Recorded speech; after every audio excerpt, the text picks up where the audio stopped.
सवाल नंबर 1, मुरक्कब गैर मुफीद किसे कहते हैं?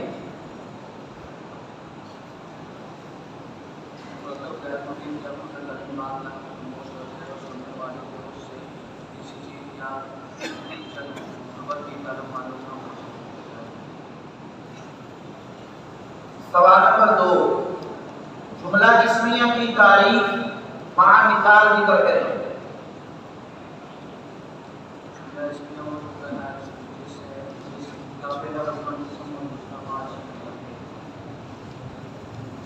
सवाल नंबर 3, इसम मकसूर की तारीफ और मिसाल जिक्र करें।